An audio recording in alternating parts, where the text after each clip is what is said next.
Well, it is that day of the year. Regular season is over. Teams like the 49ers getting ready for the playoffs. Philadelphia Eagles coming up for San Francisco, but coaches are getting fired.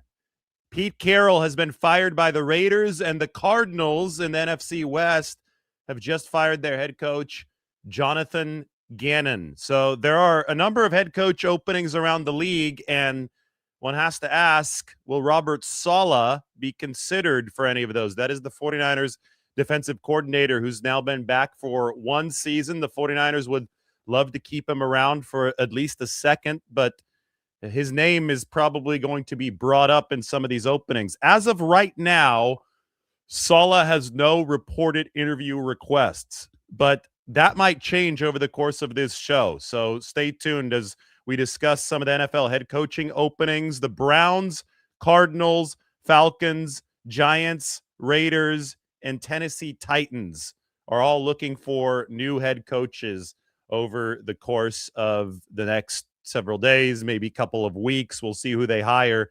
But one thing that always can be a little bit tough for these playoff teams is that their staffs are being rated by teams who need head coaches. Typically, a good team is going to be the one whose coordinators are interviewing for head coaching positions, and that's something that has to be balanced. I wish that the league wouldn't allow some of these interviews to start, the entire process to start until after the playoffs, but I guess that would be impractical. I think it's impractical for teams like the 49ers who constantly have coaching talent that is wanted by other teams. So if somebody like Robert Saleh is asked to interview for a head coaching job that he's interested in, he's going to have to balance that with game planning for the Philadelphia Eagles. And it always creates a little bit of a challenge, maybe a lot of a challenge over the course of a week. Anyway, we're here to talk about 49ers Eagles. We're here to talk about the playoff bracket. Those of you who took yesterday off following the 49ers loss to the Seahawks, if you needed some time to wash that away, I get it. But the 49ers are now playing with house money. They've got the Eagles coming up on Sunday at 1:30 Pacific time. That's going to be 4:30 Eastern time. It's a road game. The 49ers ended up as the number 6 seed. They are the number 3 team in the NFC West in the final standings, which is actually good news for the 49ers heading into 2026 as far as strength of schedule goes. I'll explain that in a little bit, but the Rams finish ahead of the 49ers because of a common game tiebreaker. There are 4 12-win teams in these NFL playoffs that will be heading on the road, which is sure to create absolute chaos. We already saw chaos last night between the Steelers and the Ravens, but the 49ers are one of the 4 12-win teams that will be playing on the road. They are playing the 11-6 Philadelphia Eagles. The 49ers may also see some of their front office people poached by other teams. The Miami Dolphins have requested interviews with 49ers Vice President of Player Personnel Tariq Ahmad and Director of Scouting and Football Operations Josh Williams for their GM job. Tariq Ahmad and Josh Williams have both been big parts of building what the 49ers have right now, which is obviously an impressive team, an impressive roster that has been able to overcome so much. So the Dolphins, who have connections to the 49ers, Mike McDaniel is obviously still their head coach. The Miami Dolphins will be trying to, or at least examining, hiring somebody from the 49ers front office to lead theirs. So keep an eye on Ahmad, keep an eye on Josh Williams. Robert Saleh, we're waiting for that first interview request. I'm assuming it will be at least one, but for the time being, 49ers still in a holding pattern when it comes to that. Here's my favorite picture from recent 49ers Eagles activities. There's Brock Purdy in the game that the 49ers won 45-19 against Philadelphia. Good history between the 49ers and the Eagles lately. I call it a burgeoning rivalry. I wrote about this up on the San Francisco Standard. I have my grades up from the 49ers loss to the Seattle Seahawks. They're up on the San Francisco Standard. They are not stellar, I can tell you that much. But why don't we talk about Pete Carroll and the Raiders, because they wanted Robert Saleh last year. Carroll, 74 years old. He came out of retirement for this job in Las Vegas. It went spectacularly poorly. 3-14. The Raiders own the number one pick. And, if I had to say something to Pete Carroll right now, I would tell him this is a Raiders problem. This is not a you problem. The Raiders head coaching history over the past half decade is as follows. John Gruden resigned in 2021 amid scandal. Josh McDaniels was hired in 2022. McDaniels was fired in 2023. Antonio Pierce was hired in 2024. He had been the interim coach. Antonio Pierce was fired in 2025. Pete Carroll was hired in 2025, and Pete Carroll hired here 5 days in to 2026. So, at some point, you can't really blame the coach, and you have to blame the ecosystem in which he operates.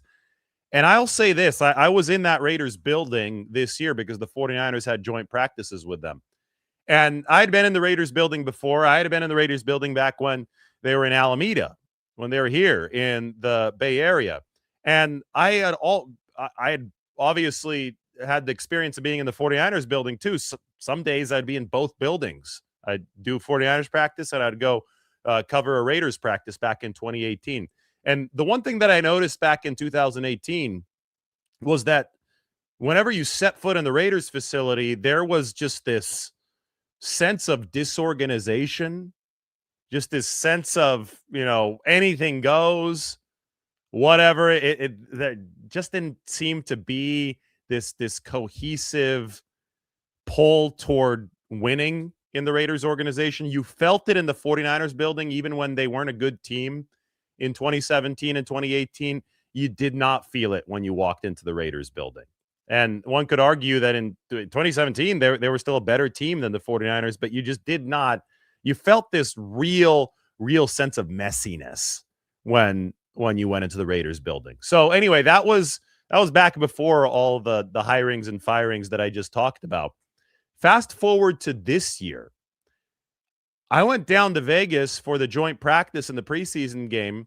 And I was excited to head into the Raiders building because I was like, whoa, they hired Pete Carroll. This is somebody with a Super Bowl pedigree, somebody who's been there and done that. Pete Carroll is definitely going to leave his imprint on the Raiders building. I don't know if he's going to win, but at least I'll sense that, you've got a name brand head coach running this thing. And I'll tell you that I walked into that Raiders building and the Pete Carroll effect was not felt at all. Like, they were still as disorganized. They were still as messy. They were still the Raiders. Like, the undercurrent of the Raiders basically washed away anything Pete Carroll could possibly bring to the table. And so it didn't surprise me when they finished 3-14 this year. And now they fire another head coach, and I think the cycle is going to continue. I think that Mark Davis has to look at himself and say that he's the problem here because he's the one constant to all these hirings and firings. It's not the head coaches. There are many names already on this list, and the vibe that I got when I headed into that building back in August was one of this organization just doesn't have its stuff together. And it's going to be hard for any head coach to succeed if it doesn't have its stuff together. I don't think the 49ers had their stuff together until Jed York made the Kyle Shanahan, John Lynch hires and decided to back off and allow Lynch and Shanahan to run the franchise. And that fixed a lot of stuff that was not working in the Jim Tom Sula era, in the Chip Kelly era. So it's very important to have these things figured out organizationally from the top down, because that stuff really, really does matter. The Raiders, for the reasons that I just listed, I don't think would be a good destination for Robert Saleh. He's got to be very choosy with where he goes. I mean, Mike just sent me a list of top candidates for the Raiders and for other head coaching jobs. Saleh is on his list. Joe Brady coming from the Bills on the list. Jesse Minter, Clint Kubiak, the offensive coordinator of the Seattle Seahawks. That's going to be an issue for Seattle, by the way, is that with the success that they had, 14 wins, even though it might have been primarily defense driven, I think that Kubiak is going to be a hot name on coaching lists, and they might lose the coordinator that built this system that was so effective for Sam Darnold. So it's going to be hard for the Seahawks to maintain continuity there. Chris Shula, the Rams defensive coordinator. Jeff Hafley, Packers DC, who had been with the 49ers as a DB coach early in the Shanahan tenure. Todd Monken, Lou Anarumo, the former DC of the Bengals and now of the Indianapolis Colts. Anthony Weaver, Mike LaFleur, Grant Udinsky coming from Jacksonville.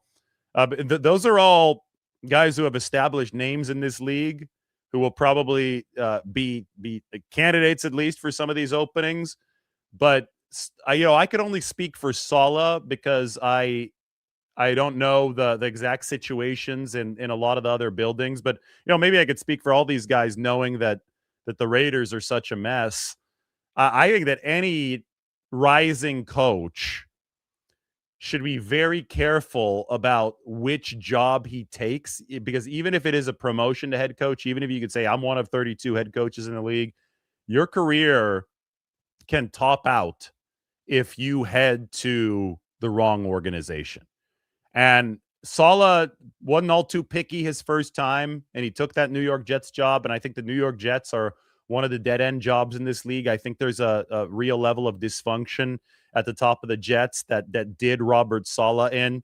If he gets a second opportunity to be a head coach, I think that he's going to be much more careful this time, and the Raiders might be, or maybe should be, off of his list. Because you can't have this blow up twice and then expect to get a third opportunity, even if it wasn't your fault both of those times. Right. So I think that it's very, very important for Robert Saleh to make sure that he's picky this time and that he takes advantage of what could be his last chance to be a head coach with a position that's going to set him up for success. All right. We have this up on the San Francisco Standard.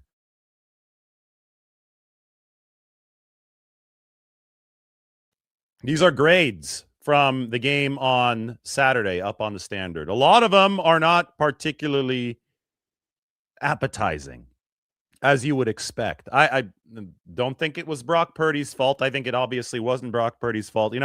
Watching a lot of tape of this game, this is something and I spun this all forward to Philadelphia because I don't think that people want to dwell on this game all too much. But I think that the Eagles, is this a winnable game for the 49ers? On paper, it absolutely is. The 49ers are number 9 DVOA.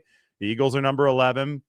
Philadelphia plays good defense. They're number 6 there. I think they've been playing better defense as of late. But the 49ers offense is better. I think the 49ers special teams is better. The Eagles are down in the 20s. The 49ers are only 3-point underdogs. As 3-point underdogs, it absolutely is a winnable game for San Francisco. But there's a lot in common between how the Eagles are going to try to play this game and how the Seahawks played the 49ers last week, especially on the defensive end. The Eagles are going to be aggressive. Obviously, it's a different defensive scheme. Mike McDonald and Vic Fangio are two different defensive coordinators, but Philadelphia will bring pressure. Philadelphia will probably be able to at least slow the run game.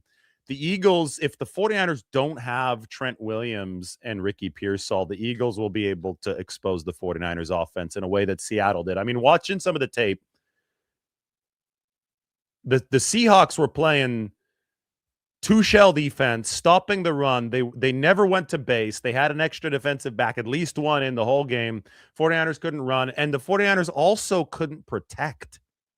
That was the really wild part of this game. The 49ers could not pass protect, despite the fact that they kept George Kittle and Christian McCaffrey into chip a lot of the time. If you keep guys who are not offensive linemen back in to help your offensive tackles, you go from 5 eligibles to 4 to 3 attacking downfield really quickly. And if you're down to 3 eligibles or even 4 attacking downfield, you're compromising your ability to get open, especially if the other team is a nickel or dime, because they've got more speed and more defensive backs on the field. So the 49ers essentially neutered their offense, yet they still couldn't protect Brock Purdy. It was literally an impossible situation for the 49ers quarterback. So you ask, how do they fix this? Well, key number one is the guy who they pay a whole heck of a lot of money to bolster that offensive line, and it's Trent Williams. They need Big Trent back at left tackle. I think that's a non-negotiable. They have to roll with him and not Austin Pleasance at left tackle to have a real shot at winning here against Philadelphia. But, another really, really big key is Ricky Pearsall, because you have to look at this receiver position in the context of they were already down Brandon Ayuk because of his defection. Ricky Pearsall is the 49ers hinge point offensively when you want to talk about generating space downfield. I mean, there was a play where Juwan Jennings just got jammed up at the line of scrimmage. He was the opposite side of a screen pass that the 49ers ran. And often on screen plays, you're going to have guys just ask to clear space downfield. You're going to have guys who are, just told to sprint out, basically. Get past the defensive back, clear space, just in case there's a breakdown, there's a bust. The quarterback can actually pivot from the screen and he could fire a pass over the top to that wide receiver. At the very least, he is taking at least one defender with him into the open field away from the screen pass, so it creates some extra room for the running back or whoever catches the screen on the other side of the field. Jennings couldn't release himself from the jam at the line of scrimmage. And, I just think of space makers and I think of separation ability and one-on-one.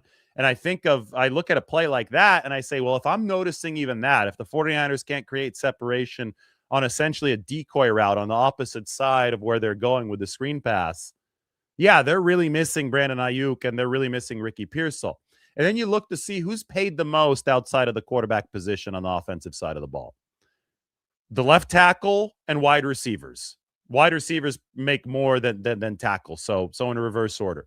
The 49ers were missing their top options at wide receiver and at tackle in this game against the Seahawks, and they might have even been missing their wide receiver unexpectedly. I think that they were counting on Trent Williams not being available because it was a hamstring that he suffered and it was a short week. He didn't practice, so you obviously were giving those reps to Austin Pleasance. So you were probably as ready as you could have been there, but it is a big drop-off from Williams to Pleasance. The wide receiver position, though, Pearsall practiced every single day. And the 49ers probably had a very receiver-oriented game plan to try to beat the Seahawks, and then Pearsall didn't go. So massive, massive issues for the 49ers there that they cannot have a reprisal of in this game against the Philadelphia Eagles. All right, so grades for the 49ers. And by the way, here are the rankings for Philadelphia entering this game on defense-adjusted value over average. The 49ers are number 2 on offense. They're down in the 20s on defense, and they have a good special teams. The Eagles, meanwhile, have the number 17 offense, the number 6 defense. That is the strength of this team, and the number 25 special teams. What Philadelphia is going to do is they're going to try to take the air out of the game. They play at the slowest pace in football. I think it's been established that Jalen Hurts is not a good standard quarterback. I think he's a solid player. I don't think that he's a precise quarterback that's going to be dicing you up from the pocket. I think that he's going to move around a bit. He obviously has the tush push, the quarterback sneak in his back pocket. So it makes every goal like down the go situation like 8 or 9 yards instead of 10. That's a big advantage for Philadelphia. He could throw with some nice touchdown field. And yes, he's got A.J. Brown and Devontae Smith. So there are some weapons for the Philadelphia Eagles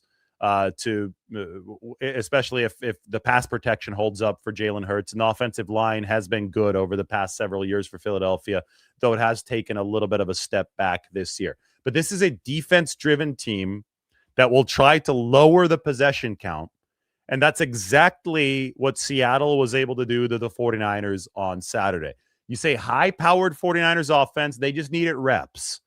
They needed to get into some sort of rhythm. They never had that opportunity. I mean, maybe once they did, and they drove the ball all the way down to about the 10-yard line, but then Christian McCaffrey couldn't hang on to the football, and it bounced into the arms of the linebacker, and that was it for the 49ers' chances. But the 49ers, I mean, there are games where they have 80 offensive plays. That's a lot, but 70 is considered a sizable amount. You want at least 65. The 49ers ran 42 offensive plays against the Seahawks. They were unable to stay on the field. The Seahawks were able to hog the ball on the other side. 42 offensive plays. Philadelphia is going to try to operate a formula like that on the 49ers. They're going to try to take the air out of the game.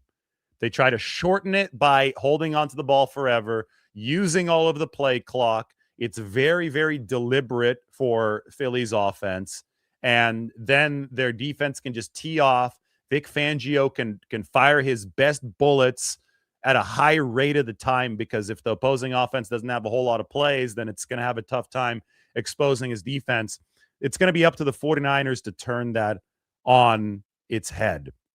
The Seattle Seahawks, by the way, this past weekend finished with one of the best defenses in the history of DVOA. They were behind. This is funny. A Pete Carroll defense is actually on this list. I'm going to get this up on the screen because this is a good exercise to kind of give perspective about what the 49ers just faced, what's ahead of them. These Eagles from 2025, they're not one of the great defenses in history, but they're very good. And at the end of the day, Philadelphia deserves respect as the defending Super Bowl champions, a team that just absolutely blew out the Chiefs last year. And they played a really good defense on their way to that blowout Super Bowl championship. Here are the best defenses by DVOA since 1978. Speaking of the Eagles, the 91 Eagles, or the Buddy Ryan Eagles, the top defense since 1978 on this list. The John Lynch Tampa Bay Buccaneers, number 2. How about the Bears? The 86 Bears, the 85 Bears, who are very, very famous because they won a Super Bowl. They're both in the top 5. The 2018 Bears, remember, they went into Levi Stadium and beat Nick Mullins and the 49ers. That was a good defense. Also, and I believe that was a Vic Fangio defense, right?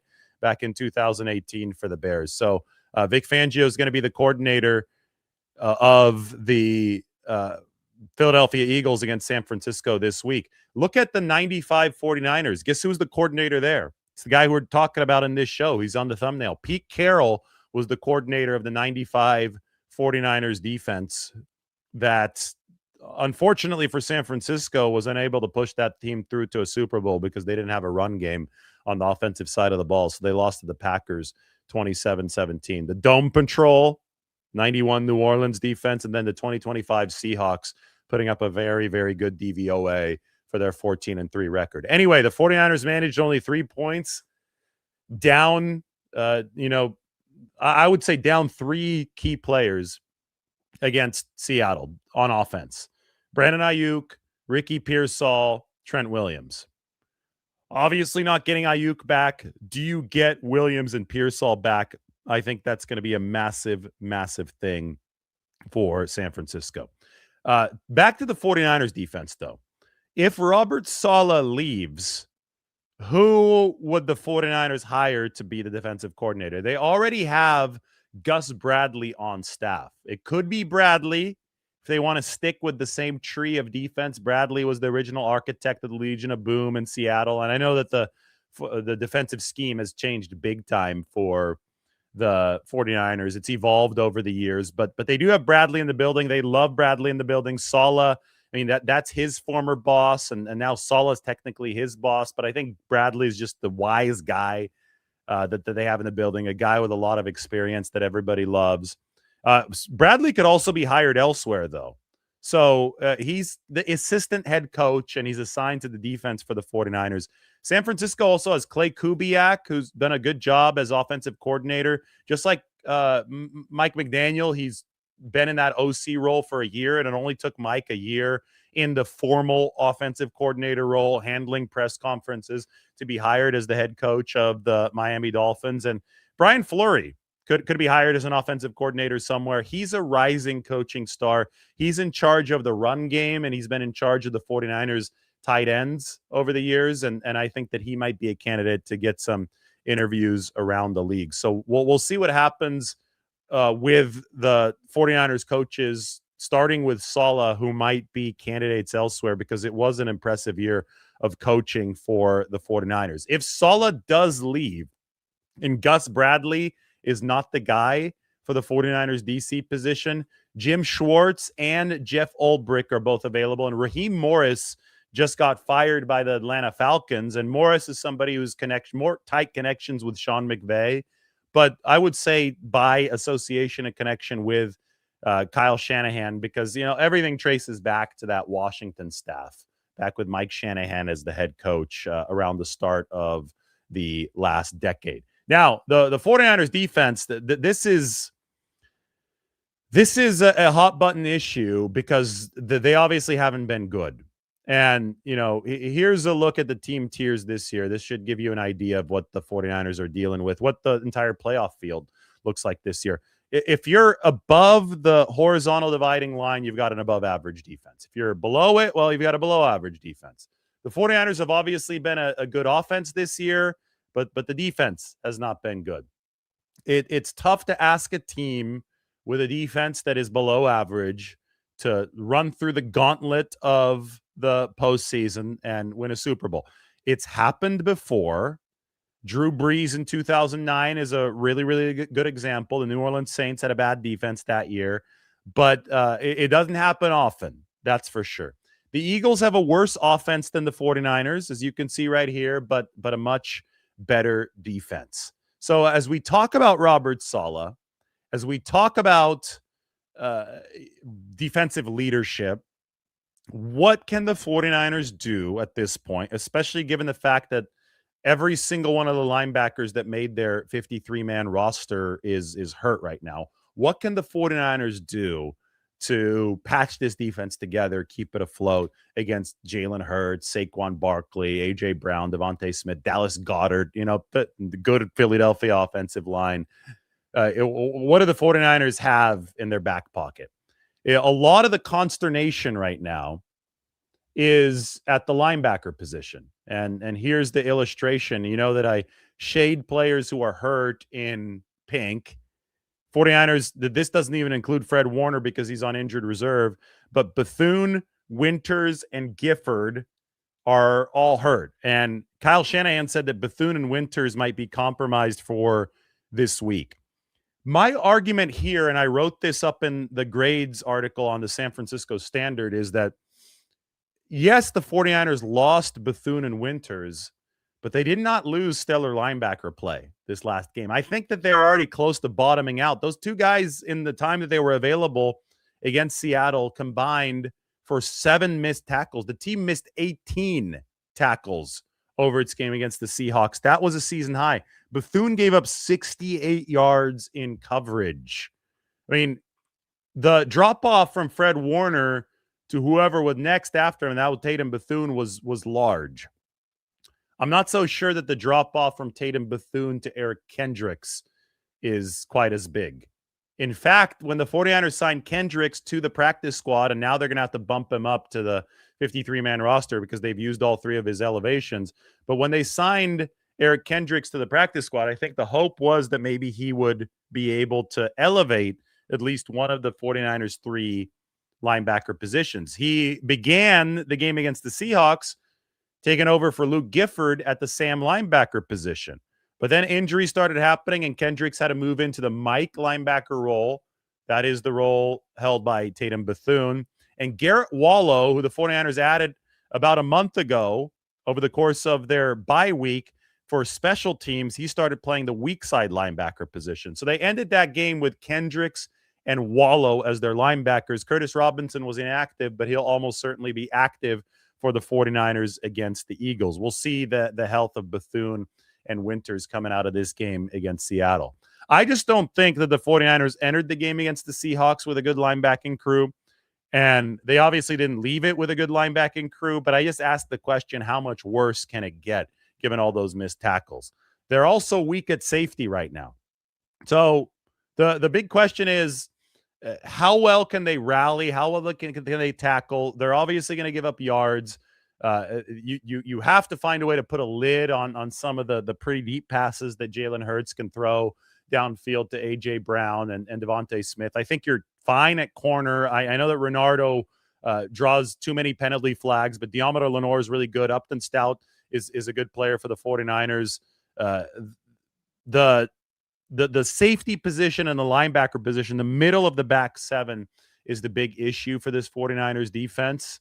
They even rushed the passer decently well against Philadelphia. I guess it could be the Bryce Huff revenge game, right? He signed the contract with Philly, and then the 49ers made the trade with the Eagles to get Bryce Huff. So the Eagles are still paying most of Bryce Huff's salary, and now he gets the rush against them in the playoffs. Wouldn't it be poetic if Bryce Huff finished this game, if he closed this game out with a sack in Philadelphia? He might have a little extra juice in him after the Eagles traded him to the 49ers after things didn't work out. I mean, it was just a crappy situation for Bryce because the Eagles played a different type of defense than he had succeeded in with the New York Jets. And he got the money, which was nice. And then now he's in a better spot with the 49ers. And I thought that Bryce was actually effective this past weekend against the Seahawks. The 49ers racked up like 15 pressures against Seattle. It was their best pass rushing performance in a while. So when I made my grades, the defensive line actually got a B. The D line for the 49ers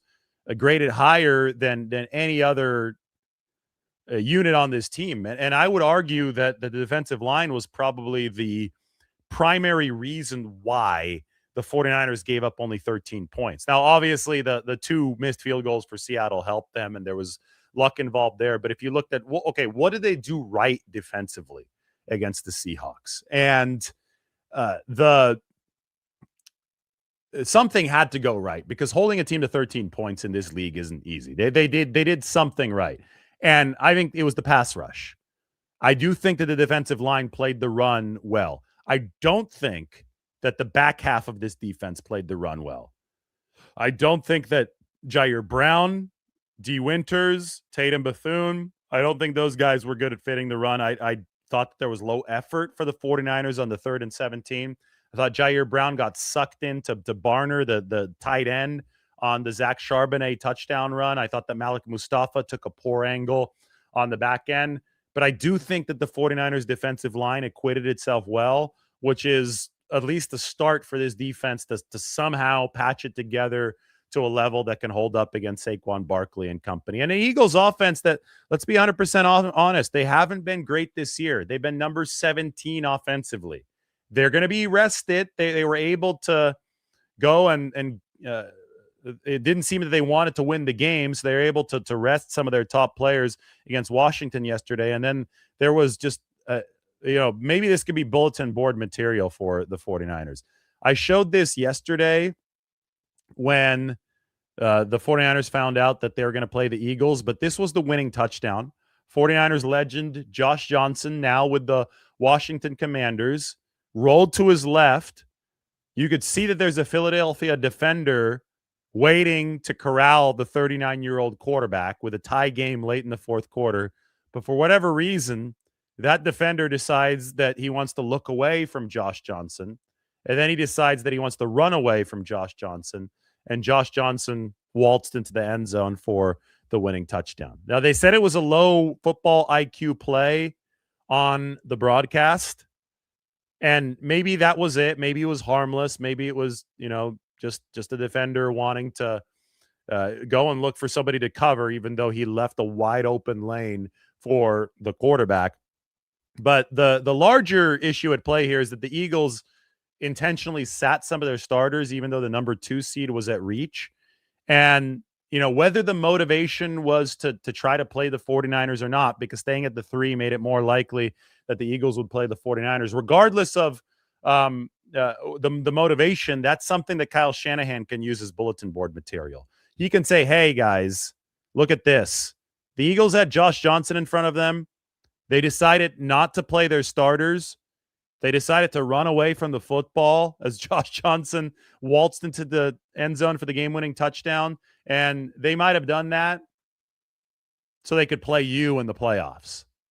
Like, I could see the 49ers using that, whether it was the Eagles' motivation or not. I don't care if it was or not. I could just see the 49ers using that as a way to get a little extra fired up for this game, because the team could use a little extra juice. They've been on a hell of a run this year, probably exhausted. They could use every day of rest that the NFL will give them, and thankfully the NFL gave the 49ers the Sunday game instead of the Saturday game. It's house money for the 49ers at this point. I think they need to come in with a chip on their shoulder. I think they need to come in with a, let's just let it ride, everything on the table against Philadelphia, and that could be one little extra source of motivation for San Francisco. The season for the 49ers has delivered an exceptional result already. They played in the greatest division in NFL history. The NFC West here of 2025 is the first division ever to feature 3 teams of 12 or more wins. The Seahawks finished 14-3. The 49ers finished 12-5. The Rams finished 12-5. So the fact that the 49ers finished 12-5 despite a mass injury event, I think for perspective, I'll tell you 2 things. For perspective, I predicted the 49ers to finish 11-6 without a mass injury event. So they finished 12-5 with a mass injury event in a division that was a lot better than people expected. I think people expected the Rams to be solid. I think they expected the Seahawks to maybe be a 10-win team, not a 14-win team. And they probably expected the 49ers to be worse. I mean, I did. I thought they'd be an 11-win team. I think a lot of people predicted 9 or 10 wins for San Francisco. No, you had the 49ers at 12, you had the Rams at 12, and you had the Seahawks at 14. And you had the 49ers get to that point despite the mass injury event. So by any metric, even by the pre-mass injury metric, the 49ers had a successful season, because this was the reset year, right? This was the year where the other data point that I'll bring to you was the Rams in 2023. They ran a rehaul, reset, whatever you want to call it, that was very similar to what the 49ers did this year. A lot of salary cap cleaning, not a lot of free agent signings, a lot of reliance on draft picks.